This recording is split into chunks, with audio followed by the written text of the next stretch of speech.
Hello friends, welcome to this new video. आज chapter 18 में हम लोग एस्टिमेशन ऑफ सीरम यूरिया के बारे में जानेंगे।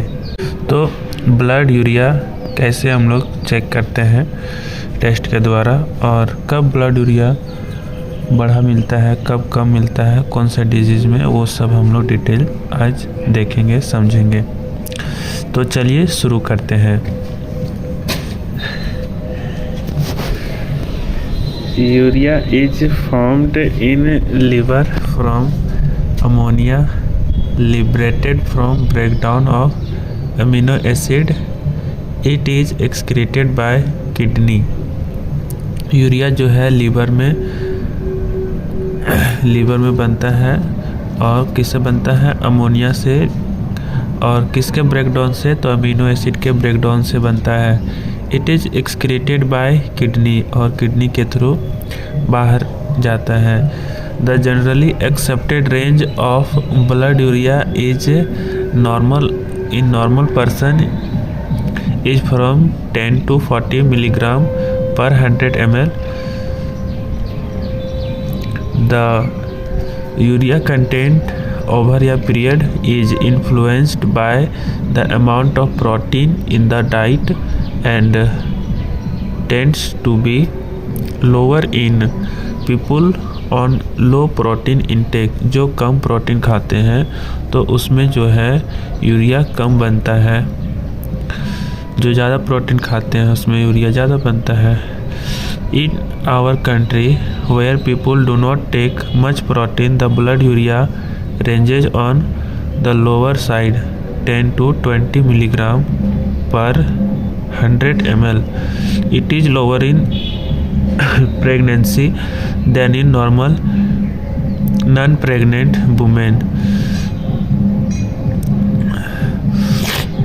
Blood urea rises in condition in which excretory function of kidney are impaired, such as in kidney disease, in pre-renal condition such as dehydration, shock, etc., and in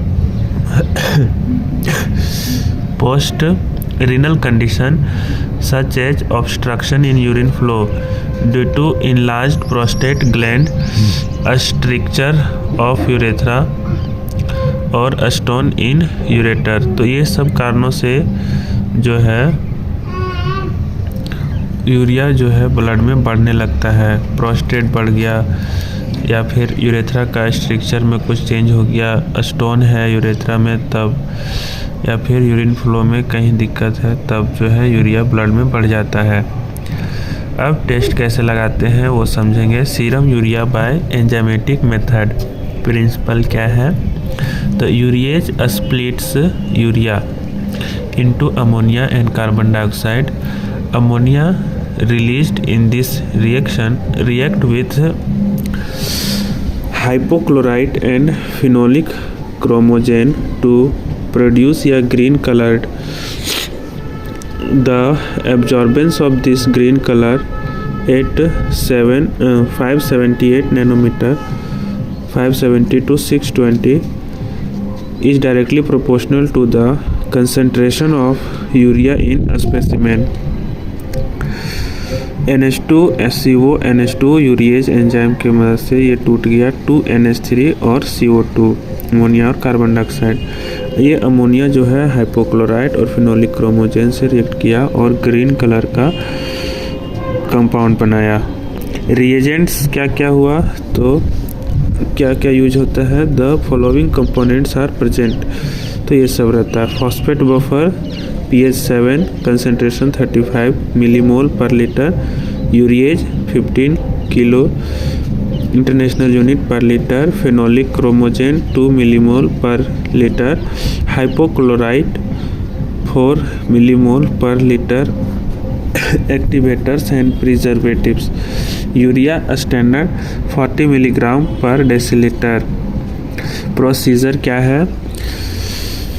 तो 3 tubes लेंगे, blank standard test enzyme reagent सब में 1 ml डालेंगे, और standard solution standard में 10 microlitre.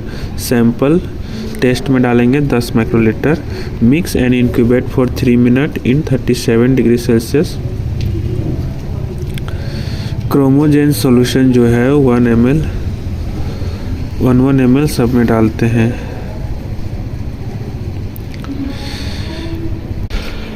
Okay, mix and incubate the assay mixture at 37 degrees Celsius for 5 minutes. After completion of incubation, measure the absorbance of the assay mixture against blank at 578 nanometer. 570 to 620 nanometer. The final color is stable for 2 hours if not exposed to direct sunlight. 2 घंटे तक जो है colour maintain रहता है अगर direct sunlight नहीं मिला तो।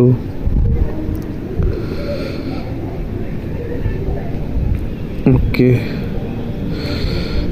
कैसे कैलकुलेशन करेंगे तो urea in milligram % absorbance of sample minus blank upon absorbance of standard minus blank into 40। दूसरा टेस्ट है डाइएसिटाइल मेथड। प्रिंसिपल क्या है तो urea reacts with diacetyl monoxime in a strongly acid medium to form yellow colour complex. Diacetyl monoxime के साथ reaction करके वो yellow colour का कॉम्प्लेक्स बनाता है यूरिया, ठीक है। और मीडियम कैसा होना चाहिए, strongly acidic. This reaction is intensified by the presence of ferric ions and thiosemicarbazide. ये जो रिएक्शन है इसको इंटेंसिफाइड किया जाता है by the presence of ferric ions and thiosemi-carbazide, and then the color produced is red, which is more linear with concentration of urea than the yellow color produced in absence of thiosemi-carbazide. This method is not very specific for urea because citrulline also reacts similar to urea.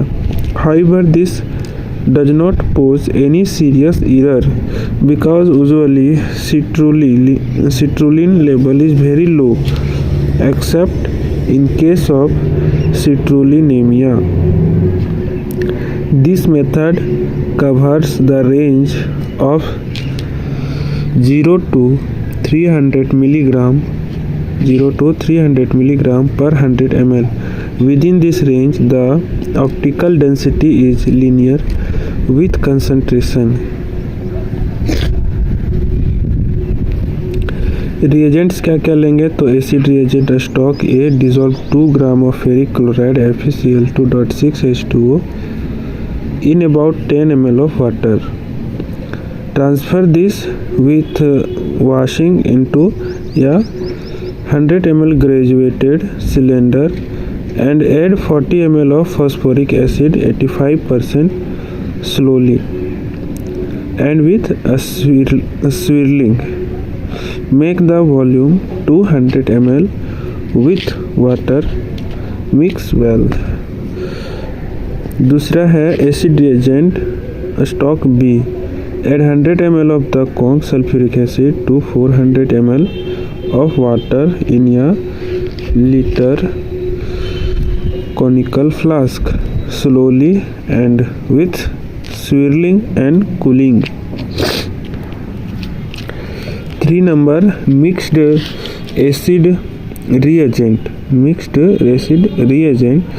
Add 0.20 ml of solution A to 400 ml of solution B.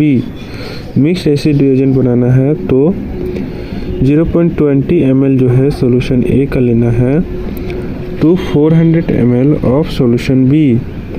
Coloured चौथा नंबर colour reagent stock A diacetyl monoxime 20 gram per litre in water filter भी करना है। Fifth नंबर colour reagent stock B thiocyanocarbazide 5 gram per liter in water. 6. Mix color reagent. Mix 67 ml of solution A with 67 ml of solution B and make to 1 liter with water. Mix 67 ml of solution A with 67 ml of solution B and make to 1 liter with water.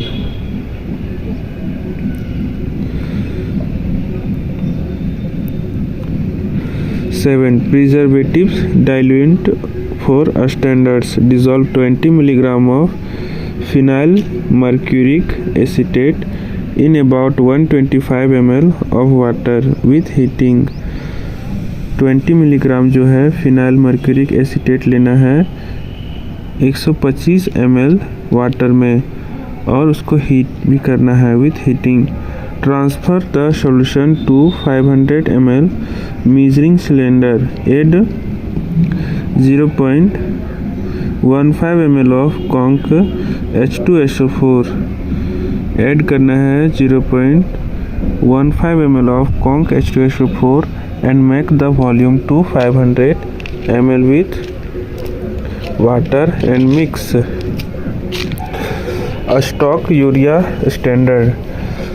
5 gram of urea per 100 ml in preservative diluent. 9. Working urea standard. 200 mg per 100 ml. Dilute 4 ml of a stock urea standard 200 ml with preservative diluent. Working urea standard 200 mg per 100 ml. Dilute 4 ml of stock urea standard 200 ml with preservative diluent. Procedure क्या है तो test measure 0.1 ml plasma. Measure 0.1 ml plasma और serum not whole blood into 10 ml of distilled water in a test tube. 10 ml of distilled water in a test tube and mix well.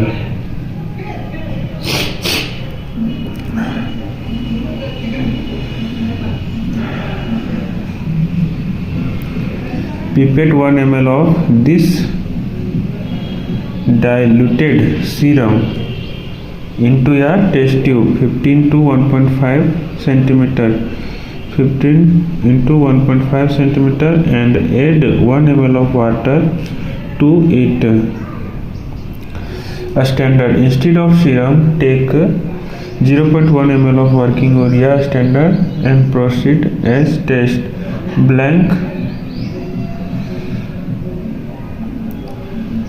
2 ml of water to each tube. Add 2 ml of mixed color reagent and mix. Then add 2 ml of the mixed acid reagent and mix very thoroughly. Plug the tube with cotton and place in a boiling water bath for 20 minutes. Cool and read the color solution pink in a photoelectric colorimeter using green filter 520 nanometer. This color is stable for at least 24 hours at room temperature if kept in the dark. Okay. Wooten IPD microanalysis in medical biochemistry 5th edition page 74 1974. Churchill, Livingston, Edinburgh and London. Star mark है कहीं.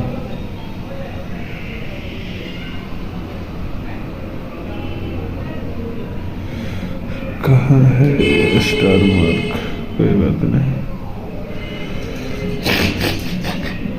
Calculation कैसे करेंगे? T जो है optical density of test है, S optical density of standard और B जो है ऑप्टिकल डेंसिटी ऑफ ब्लैंक. तो प्लाज्मा यूरिया मिलीग्राम में पर 100 ml, T-B/S-B into 200.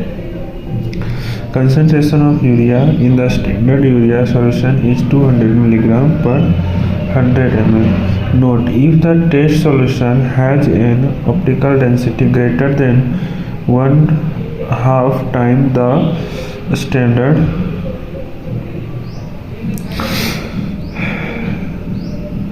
repeat the color reaction using 0.5 ml of the diluted plasma and 1.5 ml of water and multiply the result by 2. Question and answer. What is the normal blood urea level? What is the importance of urea estimation in clinical practice? Answer, normal level जो है blood urea का 15 से 40 milligram per decilitre होना चाहिए. It's level will increase in kidney function if kidney function is impaired. Urea estimation is usually done to know about the functioning of kidney. Okay. Question 2. What are the causes of uremia? Higher level of urea in blood is known as uremia. Causes of uremia may be classified further as. uremia को अलग अलग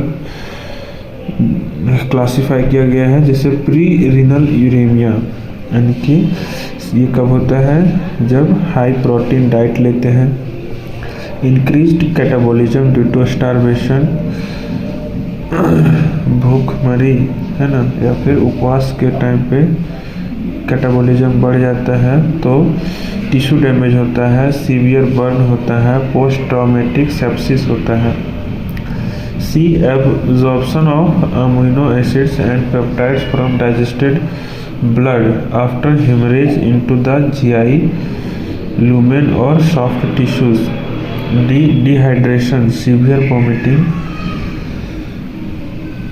vomiting के case में, intestinal obstruction, diarrhea, diabetic, low blood pressure, decreased renal clearance, ये सब. दूसरा है renal, acute glomerulonephritis, nephrosis, malignant hypertension, chronic pyelonephritis.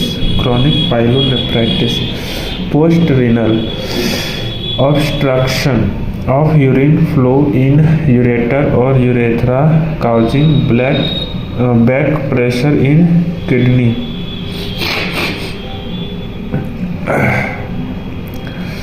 Obstruction of urine flow in ureter or urethra causing back pressure in kidney. Obstruction of urine flow. Post renal में क्या होता है? Obstruction of urine flow in ureter or urethra causing back pressure in kidney. इसका कारण हो सकता है stone in the urinary tract, enlarged prostate, tumors in the urinary bladder.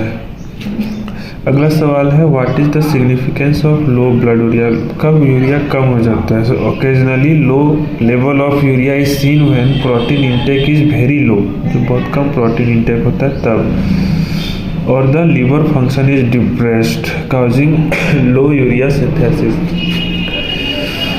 Due to increased GFR, pregnancy, over enthusiastic intravenous infusion or inborn error of urea cycle enzymes in infants. Question number 4. Why creatinine estimation is considered a better choice than urea estimation? While blood urea is related to protein intake, creatinine formation and excretion are constant and are unaffected by food. अच्छा, next है chapter number 19, estimation of serum uric acid. इसको हम लोग next video में cover करेंगे. तब तक के लिए बाय. हंसते रहिए, मुस्कुराते रहिए और पढ़ाई करते रहिए. Bye bye.